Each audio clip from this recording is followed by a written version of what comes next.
Hello, welcome to Grandma's Wealth Wisdom. We are joined today by our special guest, Maria Spears, and we're going to be talking about seek and find love and wealth. Our conversation today is inspired by a Rumi quote. Your task is not to seek for love, but merely to seek and find all the barriers within yourself that you have built against it.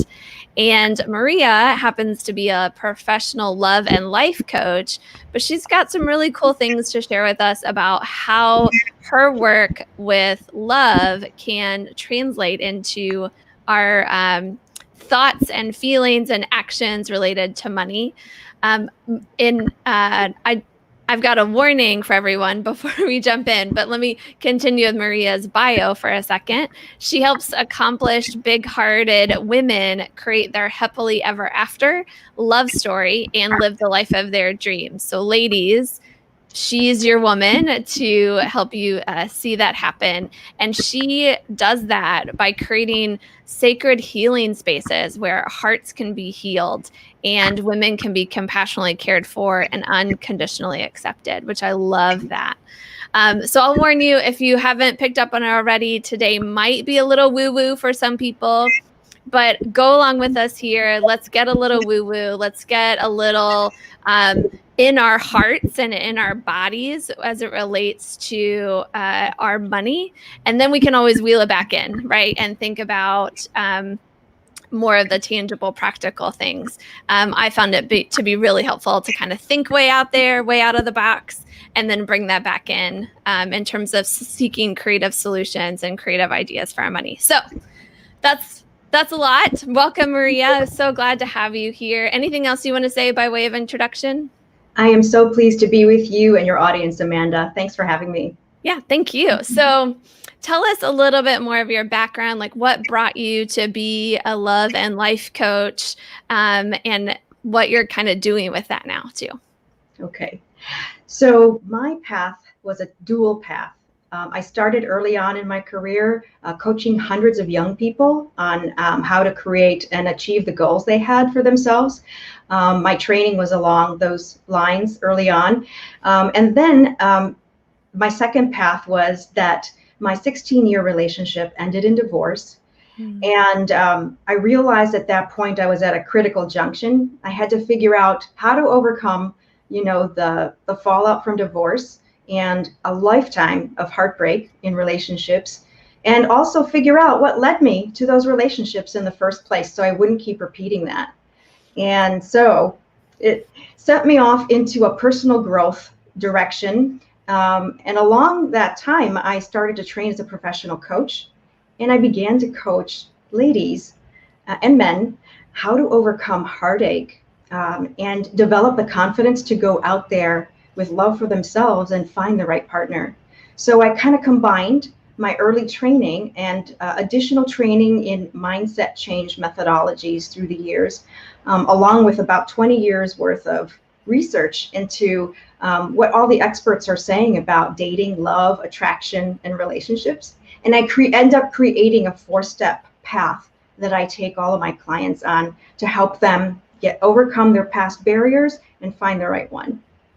Great. So it sounds like you went from like this professional career thinking just about like, here's your job, what you're doing in life, to having this personal transition in your life that brought you inward to your own personal development. And then now you've kind of combined those two things, the training and like career oriented stuff with that life transformation to create this unique thing. That's really cool. Yeah.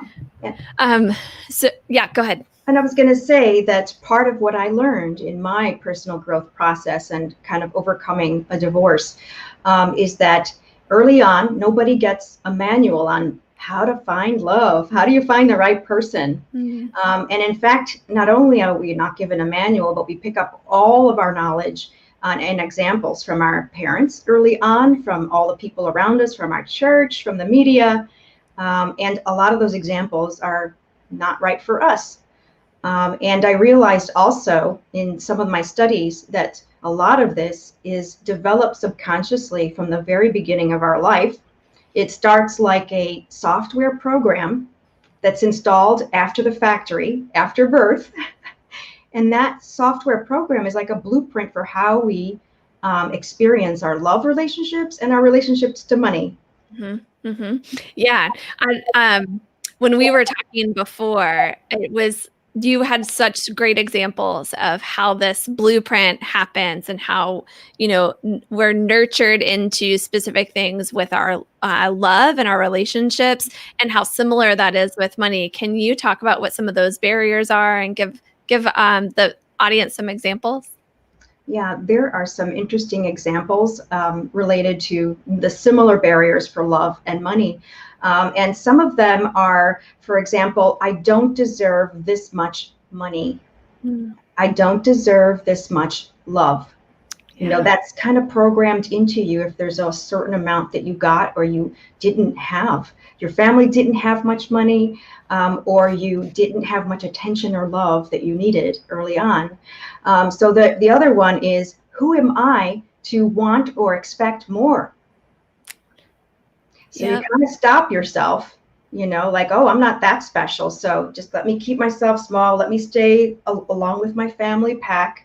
Because if I step out, I might be ostracized, or I'll be so different that I'll lose them all. I'll lose the family and my friends. So who am I to ask for or have more money than my friends? Yep. That's another one. Yep. People hold themselves back Mm-hmm. from what they really want. Yep. We call that the bucket of crabs scenario. Have you heard about the buckets of crabs? Oh, yes. Yeah. Yes. So when you have a bucket of crabs, one crab might try to climb out, but the other crabs pull it back down, and so they all just stay in the bucket. Even if there's no lid, they could all get out. That's very much a common social experience of people too, with money and with love, right? Who am I to marry for love instead of money, or who am I to, yeah. That might be the historic version, but there can be more modern versions of that too. So keep going with some of these examples of particularly now, like we've identified the barriers. What then are some of the beliefs that reinforce those barriers? Because I feel like just even naming these things and then also showing what they could be, tugs at our hearts and our minds to be like, yes, that's true for me. I wouldn't have thought about it that way. So I'm already even I'm experiencing that in this moment. Okay. Yeah. It's for all of us, part of our history, part of our genealogy. I mean, and some of it we learn from our ancestors, our grandparents, that's carried down to us. So I'll give a lot more examples. One of them that's universal to love and money is also, I'm not capable.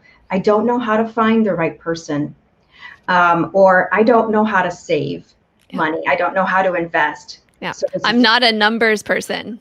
Yeah. Mm-hmm. Questioning your capability. Yeah. Yeah. So some others are, when you experience in your family events early on, such as someone went bankrupt in the family and all the fallout from that. It has a ripple effect on every family member emotionally, develops a fear of that happening again. So there's also the grandparents we listened to who said, I lived through the Great Depression, and we didn't have enough food, legitimately did not have enough food or resources. So they had to, save every last bit. And so when they see you eating, they're like, how come you're not eating your last bite, on your plate? And so those are scarcity beliefs, like there's not enough out there. Yeah. There's others that are, it's not spiritual to have or to have money. You should be giving it away. Or if you have money, someone else will be left without it. Mm-hmm. I have a good example of that. A client I worked with was the daughter of a preacher. The family were missionaries. And they were taught that they, number one, had to give it all away. They could not keep any of it. It was not moral. Yep. They didn't deserve it. And so when it came time for her to develop her plan for a new career and to kind of look at what she wanted to earn in her life, and creating a happy life, she held herself back. She could not be happier. She could not be more successful. She could not have more money. She could not be holding on to this money. What would she do with it if she's not giving it away? Mm-hmm. So there's a lot of judgments about the self if you keep money. Some other ones that we hear growing up are money doesn't grow on trees. You have to work hard for it. Yep. You can't just have a plan that works for you in investment wise. You have to work hard to earn it. Some others are living paycheck to paycheck. That's kind of a universal mindset, a habit that's ingrained in most of the population in the world. Yep. Money is the root of all evil. Wow, what a way to demonize it. So you can't possibly go for it. You're a demon if you go for it. Right. Or wealthy people are mean, evil, greedy. They earned it dishonestly. So. Yep. Well, those are kind of the axioms that just get adopted without a second thought because we just heard them from the time we were babies, right? So if someone starts to identify these and say, okay, that's what my parents believe, that's what maybe even what my grandparents believed, that's what I was raised to believe, but I want to believe something different. I want to choose a different adventure. How would someone go about doing that? So the best way to start is through awareness. I think, as I mentioned earlier, we've got this subconscious kind of software program running. And the only way to debunk it is to start writing down all of the beliefs you think all the experiences you've had, all the memories in your childhood and adulthood, write them all out, positive, negative. And there you start to see what is underneath some of your choices. And unfortunately, or fortunately, this part of your brain that creates this pattern, your money pattern or your love map, it's also automating everything we do. Its job is to automate brushing teeth, driving, all the things we do. And so it'll also automate some bad habits. Mm-hmm. So this is where you get to discover what are those habits I've had with money or in my love life that have been automatic that I can actually choose to change. Yeah. Give me an example of that. So an example in love is I worked with a woman who had been with her whole life with men who left her. She didn't have relationships any longer than maybe a few days or weeks or months. They all left her. They treated her poorly. They not only left her, but the next person they went to, they married. So she developed beliefs of, I'm not lovable, I'm not worthy, I don't deserve this, no one chooses me.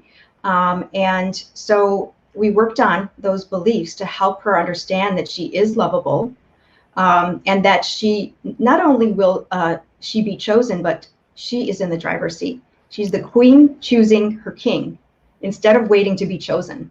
Yeah. So we kind of started to shift her mindset in those areas. So what happened is, this is the example of how your love map can automatically lead you in the wrong direction. So she went on a date with one gentleman, and because this gentleman was not physically attractive to her, like he didn't fit, the original pattern she had about a big burly man. He was just more delicate, not athletic, or So we talked about it, and I encouraged her to give this guy another chance, go on a couple more dates, and look at her new love map that we created with the core qualities she wanted in a partner. So lo and behold, as she dated this guy, she realized every time she met with him what a surprise he was, how he was so comfortable to be with, how he got her, how they had so much in common. So that's an example of how she would not have given, in her normal way of being, this guy a chance. She would not have gone out into the uncomfortable unknown to give him a second chance. Yeah. Yeah. Maybe I can attempt a money example, unless you have one. Oh, so the whole paycheck to paycheck, or the pattern being I save up money, but then something comes along and I end up spending it. I keep trying to save and get ahead, but something always comes up. That's a very common one that I hear all the time. And to recognize some of that comes from like the pattern of what people are doing with their money, right? They're saving just whatever's left over at the end of the month, rather, and so they're not saving a lot. They're, things are going to come up, right? You do need tires every so often, every so many thousands of miles, like, so to shift that, to recognize, well, it's because I'm saving at the end of the month, right? Whatever's left over. Maybe if I shift and I prioritize saving first, and I'm automatically saying, well, I know I'm going to need to save for tires every 100,000 miles or whatever it is. And tires cost about $500, then, and I drive this much, right? Then about monthly, I need to be saving this for tires, right? And so, and you keep thinking of what are some the things that are going to come up that are natural things, like new pairs of glasses, right? The things that would eat away at the savings before. And if you are saving for those first, then they're always, and then on top of that, maybe saving a little bit extra, that's the get ahead money. That then has flipped everything on its head. And now you're going to get that getting ahead money for sure happening. And you're not going to have to tap into it because you've factored in all those other things that could happen, or it's very rare that you have to tap into it. And that can become a habit that's really easy then, right? It's just every time you get paid, XYZ happens. It's very natural. It takes a little bit of time to build that up. But I've seen that work for clients. Anything else you want to say about like breaking beliefs and moving forward from them?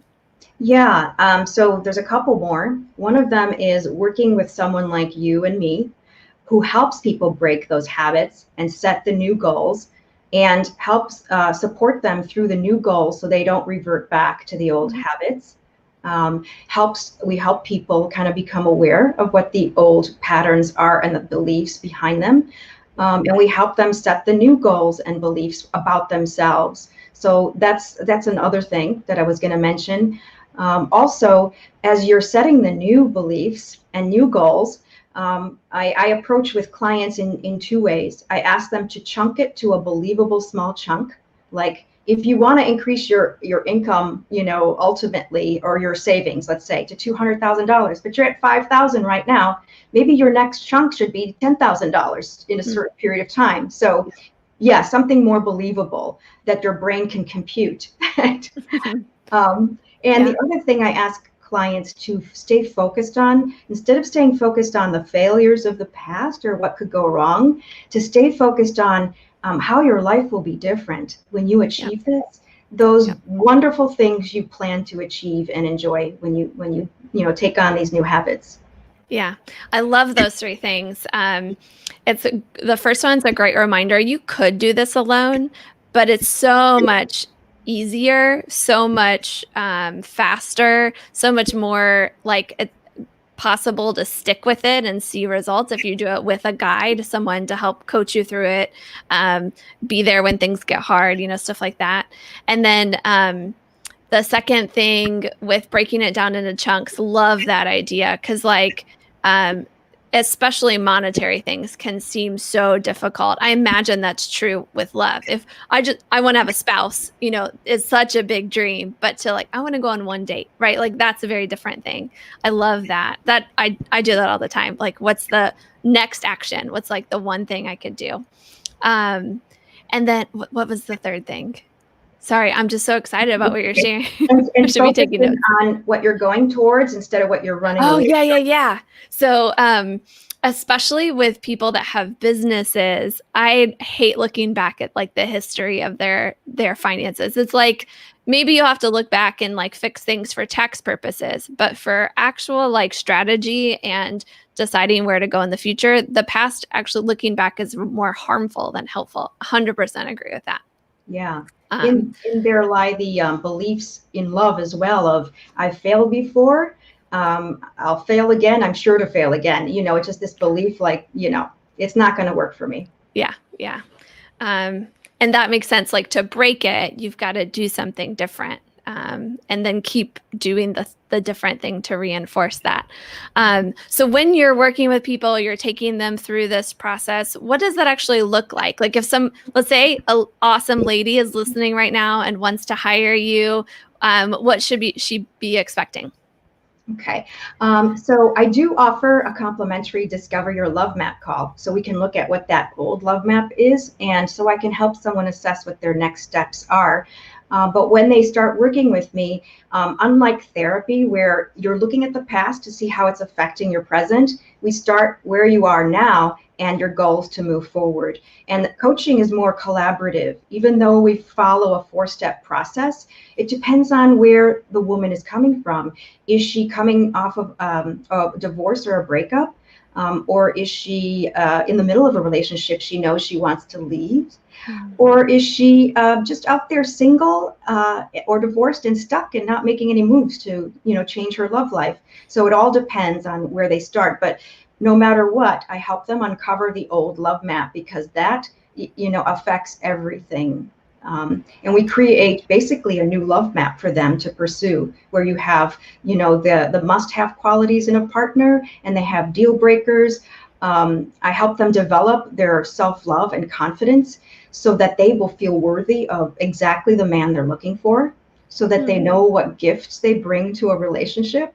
And I also help them learn, upgrade their relationship skills and learn more about men and how to create a healthy, happy life with them. Men are very different than us. They're not just hairy women. So a lot of women don't get that part. And I love sharing that with them. That's a great, memorable thing, right? That's not just a hairy woman. Great. That sounds really great. What I love about that is that it's not just looking forward. It's not just being too hopeful and, dreaming all the time. It's taking some concrete look at where are you now, what's brought you to this point, and doing that just enough to then be able to launch into a better future without getting stuck in the present and the past. And I think when it comes to money, not enough, like everybody's so future oriented, or a lot of people are. There's some people that are I made so many mistakes, I can never get over them, right? That's true for some people.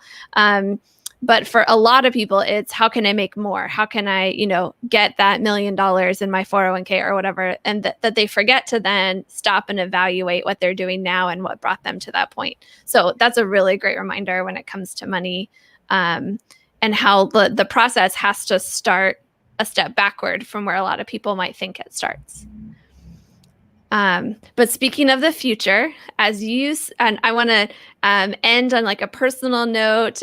So much of your story and your work involved, it's part of who you are. And so as you look toward the future, what's bringing you hope for your own future? A lot of things. I am hopeful about all the singles I see out there in the dating world who are being more authentic and committed to finding a life partner. I stay hopeful because I know my work is helping spread more love in the world, 2 hearts at a time, my client and whoever she meets. And I'm also hopeful about the amount of love and support people are showing in the world right now. Amidst all this crisis, there actually is so much love flowing out there, even though there is a lot of fear and hate. Yeah. Great. I'm going to remind everyone, we have the link below this video, but if you want to check out Maria and her work, it's at maria-spears.com. Encourage you to go follow her on all the socials, reach out to her if you want to find out more about her work. Love that you do a complimentary session. So people should totally take you up on that offer. I've personally worked with coaches, had some really great success and seen some really awesome breakthroughs. So that's why I love to make sure that that coaches are having a platform, a place to share what coaching really is and not what everybody kind of just thinks it is, right? When I find an authentic one out there like yourself. So thanks for joining us. And then I'll remind people, if you're new to Grandma's Wealth Wisdom, please subscribe to our channel and then hit the little bell so that you get notices of each video that comes out. We published one earlier today that was with an awesome, fierce female that has multiple $1 million plus businesses. Next week, we're going to be talking with an awesome woman who has a podcast called Adult Struggles, and her and I had a really awesome conversation about what adulting looks like. We're going to be bringing you lots more talk about money from a female perspective and an entrepreneurial perspective. So give Maria a big shout out in the comments what you took away from today's conversation.